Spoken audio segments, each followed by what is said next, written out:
Welcome. यह है video 3। आज हम एक छोटी सी स्टोरी को इंग्लिश में ट्रांसलेट कैसे करते हैं वो सीखेंगे। तो चलिए इंग्लिश में ट्रांसलेट करते हैं इसको। राहुल एक छोटे से गांव में रहता था। राहुल एक छोटे से गांव में रहता था। रहता था पास्ट की बात चल रही है। Rahul lived in a small village.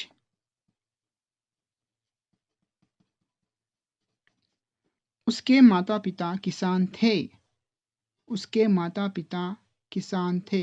उसके his parents were farmers. और बहुत मेहनती थे।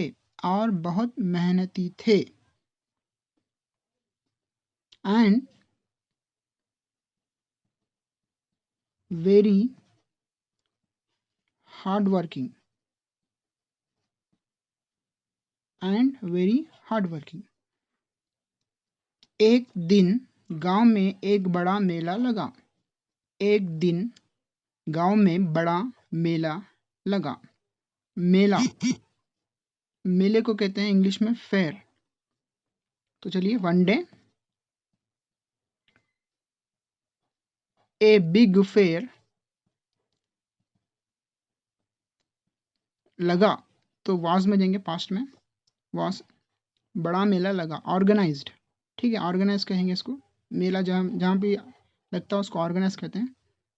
Organise in the village. Rahul का मन मेले में जाने का था। राहुल का मन मेले में जाने का था। राहुल wanted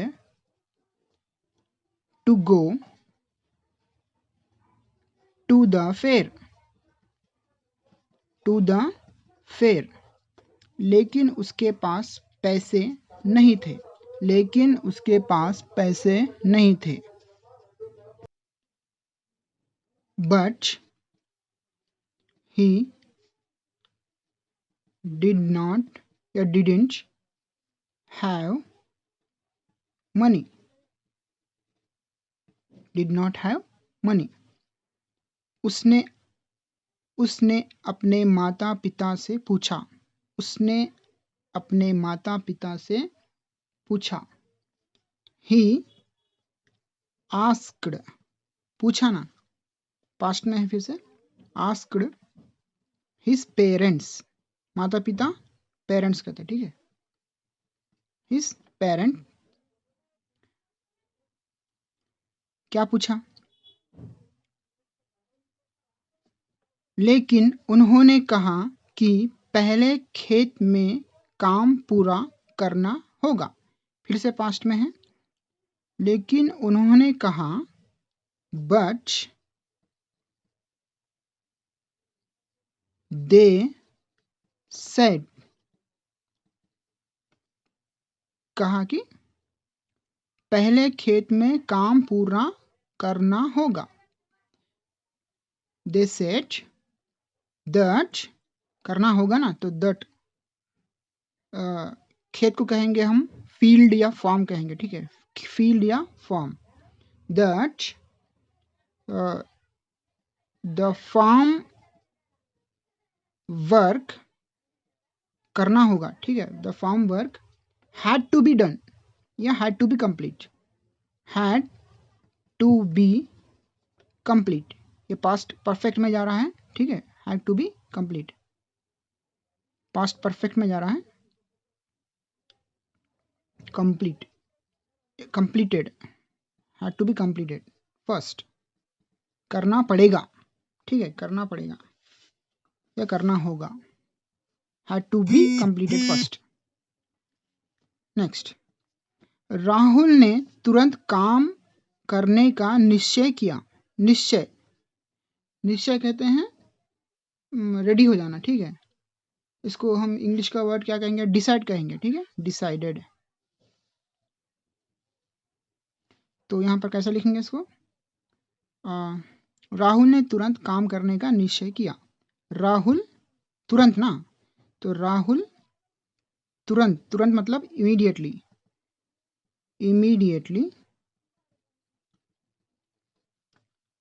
क्या, डिसाइडेड, ठीक है, निश्चय, डिसाइडेड टू,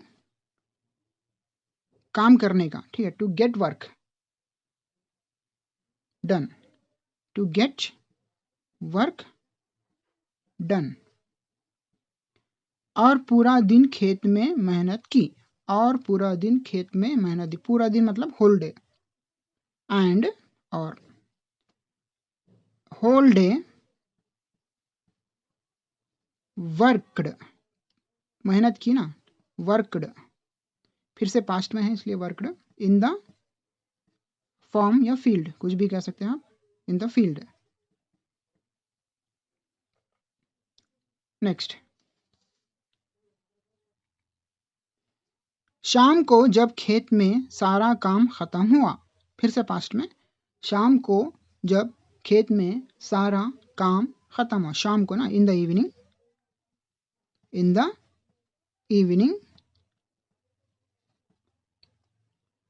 जब सारा काम खत्म हुआ, when all the work finished, खत्म हुआ ना, ठीक है, finished, when all the work finished, तो उसने उसके पिता ने उसे थोड़े पैसे दिए, तो उसके पिता ने उसे थोड़े पैसे दिए। हिज फादर गेव, फिर से पास्ट में है ये, गेव हिम, थोड़े पैसे, सम मनी, सम मनी, थोड़े पैसे दिए, और मेले में जाने की इजाजत दी, इजाजत कहते हैं परमिशन, ठीक है, तो और मेले में जाने की इजाजत दी, तो इसको कैसे लिखेंगे? Some money and give permission, या गिव पास्ट में है ना, permitted, permitted him to go to the fair, मेले में जाने की परमिशन दे दी, ठीक है। राहुल खुशी से मेले की ओर भागा, राहुल खुशी से मेले की ओर भागा, फिर से यहाँ पर जो है ना पास्ट में है, तो Rahul ran to the fair, खुशी से भागा ना, तो फेयर विथ हैप्पी, यहाँ पर हैप्पी का वर्ड यूज हो सकता है, लेकिन हैप्पी यूज नहीं करेंगे, इससे थोड़ा और अप्रोप्रिएट वर्ड यूज करेंगे, जॉय बोल के बोलेंगे, ठीक है, जॉय, ठीक है, खुशी से मेले की ओर भागा, run to the fair with joy. चलिए आगे, वहां उसने तरह तरह के खिलौने देखे, वहां उसने तरह तरह के खिलौने देखे, देर, वहां बता देर, देर ही सॉ, देखे ना, तो सी का पास्ट सा में आता, ठीक है, ये पास्ट में है पूरा है, ही सॉ, तरह तरह के मतलब वेरियस, वेरियस, तरह तरह के मतलब वेरियस, खिलौने मतलब टॉयज, तरह तरह के खिलौने टॉयज देखे, ही सॉ वेरियस टॉयज। मिठाई खाई, मिठाई खाई, मिठाई खाई मतलब स्वीट जो रहता है ना, स्वीट, खाई, खाई बोल रहा है यहाँ पर, खाई मतलब पास्ट में है फिर से, तो उसको पास्ट में कर दो, एट स्वीट, ठीक है, एट स्वीट, और झूले का आनंद लिया, और झूले का आनंद लिया, एंड आनंद, और झूले का आनंद लिया, एंड हैड, फिर से पास्ट परफेक्ट में जाने का है, हैड झूले का आनंद लिया, इसको कैसे कहेंगे? राइड कहेंगे, ठीक है, and ride, take a ride of wheel, या फिर इसको जॉइंट व्हील कहेंगे, ठीक है, जॉइंट व्हील, जॉइंट व्हील, जो बड़ी वाली व्हील रहती है ना, joint wheel, take a ride on joint wheel, ठीक है, had taken ride on joint wheel. या इसको और थोड़ा अच्छा अप्रोप्रिएट वर्ड इसको यूज करेंगे बोले तो हैड फेयर ऑफ व्हील कहेंगे, ठीक है, हैड फेयर ऑफ व्हील भी बोल सकते हैं, ठीक है, झूले का मजा लिया, फेयर ऑफ व्हील ऐसा भी कह सकते हैं, ठीक है। और आनंद लिया, take a ride on joint wheel, वहाँ बहुत खुश था, ही वॉज वेरी हैप्पी, खुश था फिर से पास्ट में है, he was very happy, very happy. रात को वहाँ घर लौट आया, रात को वहाँ घर लौट आया, ठीक है, तो at night he return home, at night he return home, ठीक है, ही रिटर्न होम। नेक्स्ट, और अपने माता पिता को अपने दिन की सारी बातें बताई, और अपने माता पिता को अपने दिन की सारी बातें बताई। एंड टोल्ड, ठीक है, टोल्ड फिर से पास्ट में, टोल्ड एवरीथिंग सारी बातें, एवरी थिंग मतलब जो भी उसने किया था, अबाउट द डे, अबाउट अपनी बातें ना, अपनी बातें, हिज डे, ठीक है, मतलब जो जो कुछ भी उसने किया था वो सब कुछ उसने अपने माता पिता को बता दिया, and told everything about his day.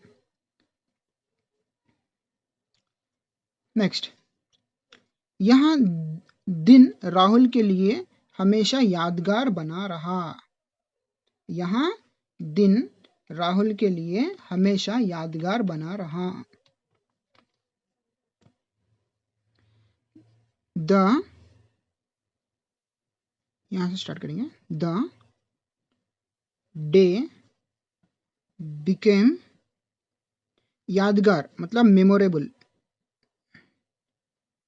Memorable Rahul के लिए ना, ठीक है, राहुल के लिए मतलब for Rahul, for Rahul.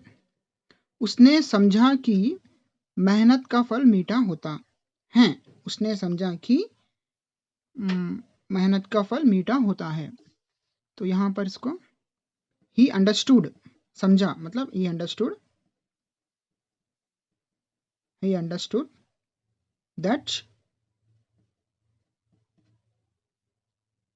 The fruit of hard work, ऐसा कह सकते हैं, ठीक है, the fruit of hard work are sweet, the fruit of hard work are sweet, मेहनत का फल मीठा होता है, the fruit of hard work are sweet। और उसके माता पिता भी उसकी